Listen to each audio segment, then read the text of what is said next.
नमो बुद्धाय दोस्तों, आज की जो कहानी है आखिरी तक देखना और सुनना बहुत ज़रूरी है, क्योंकि बहुत सारे नियम बताए गए हैं। अगर बीच में ही छोड़ दिया या फिर थोड़ा सा ही देखा तो आपको कुछ भी समझ नहीं आएगा। कृपया इस बात को याद रखें। चलिए शुरू करते हैं। दुनिया में बहुत से ऐसे लोग हैं जो कहते हैं कि मांस नहीं खाना चाहिए, पाप होता है। तो उन्हीं में से कुछ लोग वह भी हैं जो कहते हैं कि मांस खाना चाहिए, उसमें कोई पाप नहीं है। तो आज बुद्ध के जीवन की इस घटना से आपको यह ज्ञात होगा कि बुद्ध इस पर क्या कहते हैं। बहुत समय पहले जब बुद्ध नहीं थे, सिद्धार्थ गौतम थे। यह उस समय की बात है। तब उस समय 500 लोग ऋषि बन गए थे और वह लोग हिमालय में जाकर रहने लगे, ध्यान साधना करने लगे, तपस्या करने लगे। वह बहुत सालों तक वहाँ पर रहते हैं। हमेशा जंगल में रहने के कारण, हिमालय पर्वत पर रहने के कारण, बहुत दिनों तक रहने के कारण उन लोगों को दिक्कत आने लगी, क्योंकि उन्हें वहाँ पर फल फूल, पत्ते, आलू यही सब खाने को मिलता था।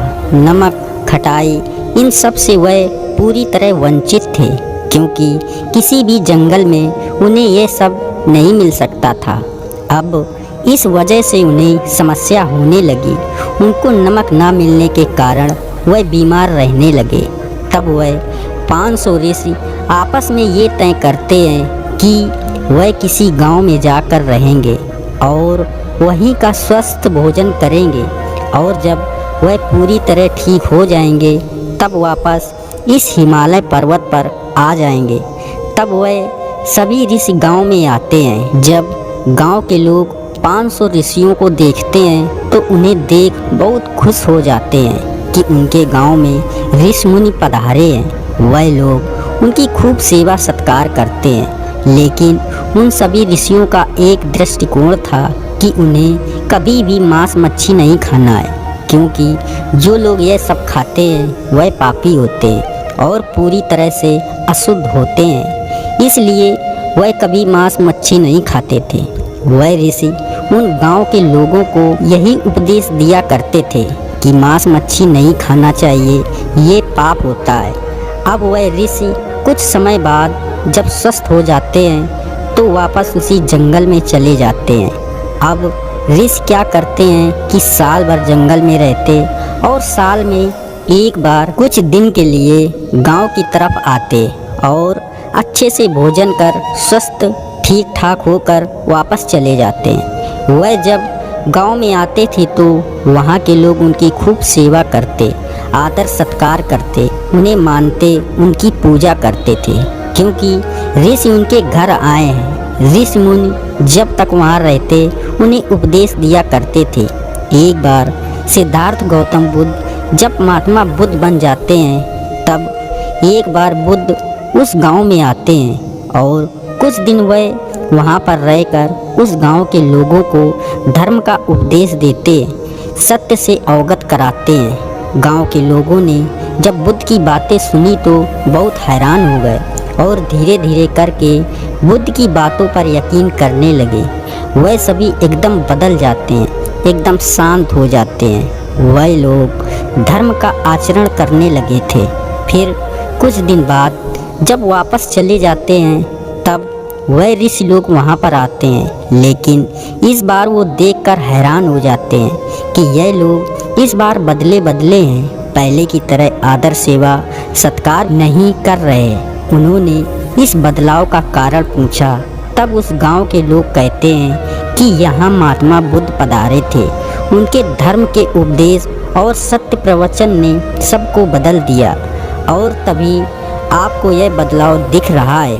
तब वह ऋषि बुद्ध का नाम सुनकर बहुत हैरान हो जाते हैं, क्योंकि उन ऋषियों ने आज तक यह सुना था कि बुद्ध का उत्पन्न होना बहुत मुश्किल है। जब यह पता चलता है कि बुद्ध इस गांव में आए थे तब वह और हैरान हो जाते हैं। तब वह बड़ी हैरानी से गांव के लोगों से पूछते हैं कि क्या बुद्ध यहाँ आए थे और क्या वो मांस खाते हैं। उन ऋषियों का दृष्टिकोण अब यही होता है कि मांस खाना पाप है।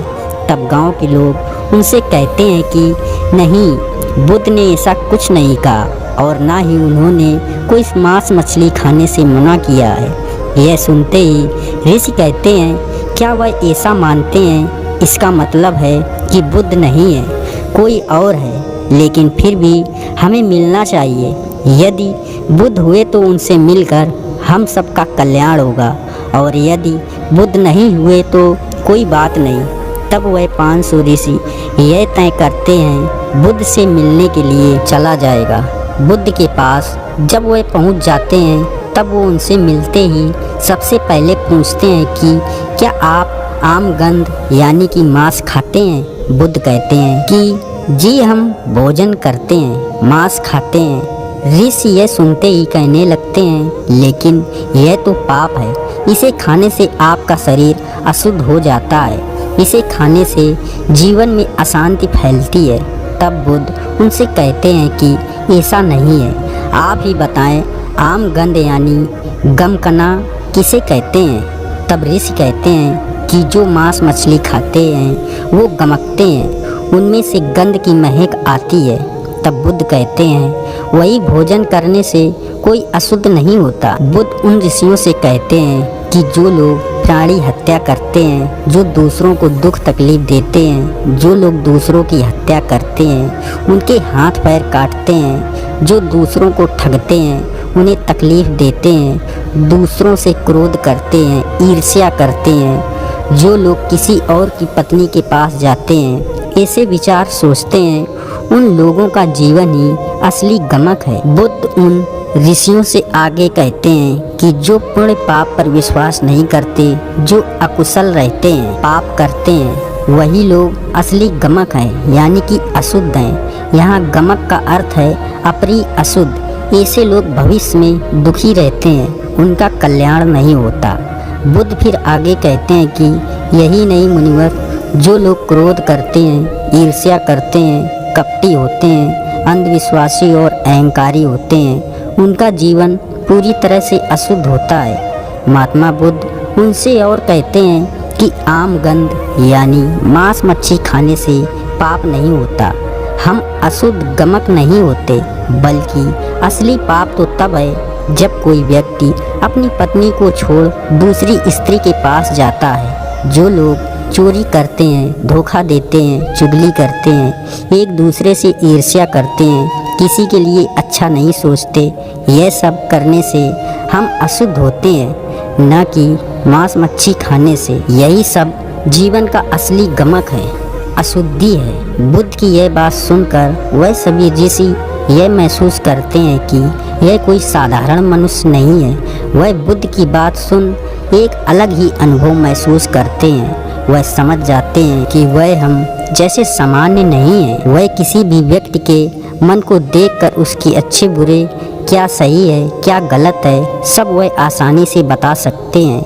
वह उनके कर्म को पहचान जाते हैं और ये महात्मा बुद्ध ही कर सकते हैं। भगवान बुद्ध सब जानते हैं। बुद्ध से सभी ऋषि बहुत प्रभावित हो जाते हैं और सभी ऋषि बुद्ध के संग में सम्मिलित हो जाते हैं। महात्मा बुद्ध मांस मच्छी खाने के विरोध में नहीं थे। महात्मा बुद्ध एक व्यक्ति से कहते हैं कि जीवक, हम 3 प्रकार का मांस खाने के लिए मना करते हैं। पहला, अधिकतम सूत्र, यह वो मांस होता है जो आपके लिए लाया गया हो, अर्थात यदि केवल आपके लिए किसी प्राणी को मारा गया हो और आप यह जानते हो कि वह प्राणी आपके लिए मारा गया है, तो वह मांस मच्छी नहीं खाना चाहिए। दूसरा, अश्रुतम, यानी सुनने को मिलता है। यदि आपको यह सुनने को मिलता है कि यह मांस आपके लिए काटा गया है, तो वह मांस आपको नहीं खाना चाहिए। उदाहरण के लिए, यदि आप किसी के घर जाते हैं और वह आपके लिए भोजन में मांस कटवा कर लाता है और बनवा कर आपको खाने के लिए देता है, और जब आपको यह पता चलता है कि मांस आपके लिए काटा गया है, तो वह मांस आपको नहीं खाना चाहिए, क्योंकि वहाँ पर आपके लिए किसी जीव की हत्या की गई है जिसे आप खा रहे हैं जानते हुए भी। तीसरा, अपारिश खेतन, अर्थात यदि आपको जरा सा भी शक होता है यह मांस आपके लिए है तो वह भी आपको नहीं खाना चाहिए। यानी बुद्ध यह 3 प्रकार के मांस को खाने के लिए मना करते हैं। तब वह व्यक्ति पूछता है कि फिर किस तरह का मांस हम खा सकते हैं? तब बुद्ध कहते हैं 3 प्रकार का मांस हम खा सकते हैं। पहला, यदि आपने नहीं देखा हो कि वह मांस आपके लिए है। दूसरा, जिस मांस के बारे में आपने ना सुना हो। तीसरा, ना उस मांस पर आपको शक हुआ हो कि वह आपके लिए मारा गया है, उस मांस को आप खा सकते हैं। बुद्ध कहते हैं यदि कोई व्यक्ति बुद्ध संघ को या आर्य समाज को भोजन दान में देने के लिए किसी प्राणी को मारता है तो 5 तरह के पाप करता है।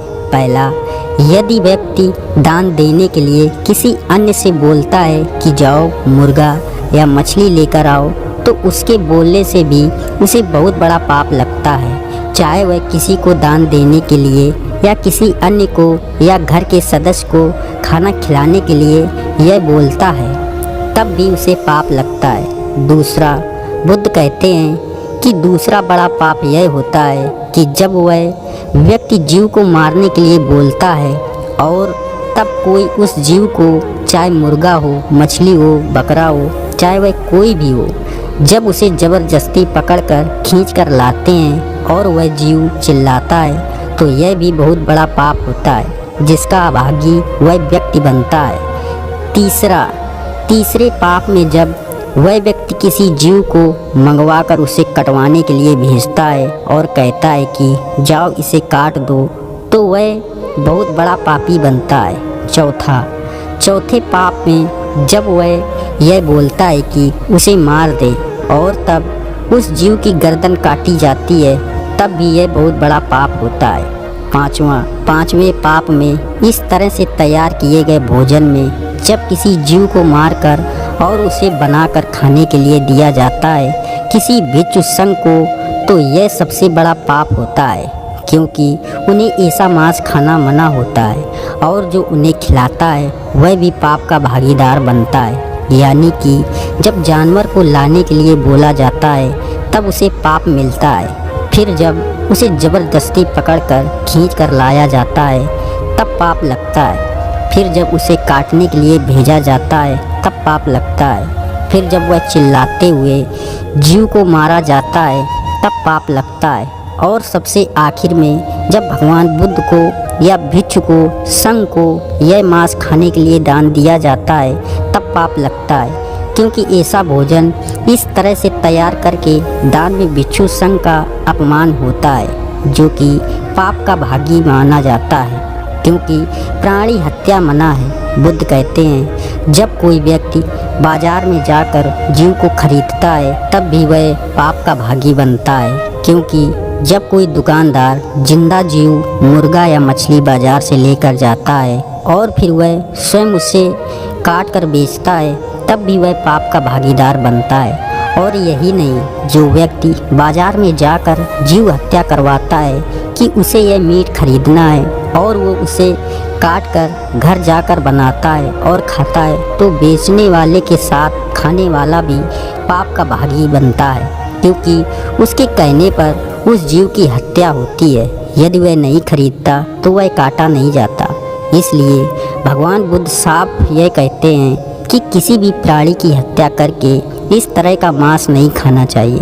बुद्ध मांस मछली खाने के लिए मना नहीं करते, उन्होंने 3 तरह का मांस खाने के लिए मना किया है और 3 तरह से ही खाने के लिए कहा है। तो जो बुद्ध ने कहा है वही मांस खाना चाहिए, यानी कि जिंदा जीव काट कर मत खाओ बल्कि मरा हुआ मांस खाओ, उसे खाने में कोई दिक्कत नहीं है। लेकिन किसी जीवित जीव को मारकर खाओगे तो आप पाप के भागी बनोगे। इसीलिए मांस खाने से पहले यह पता कर ले कि वह मांस किस प्रकार से बना है। यदि मरे हुए जीव का बना है तो ठीक है, और यदि आपके लिए काट कर बनाया जाता है तो मत खाओ।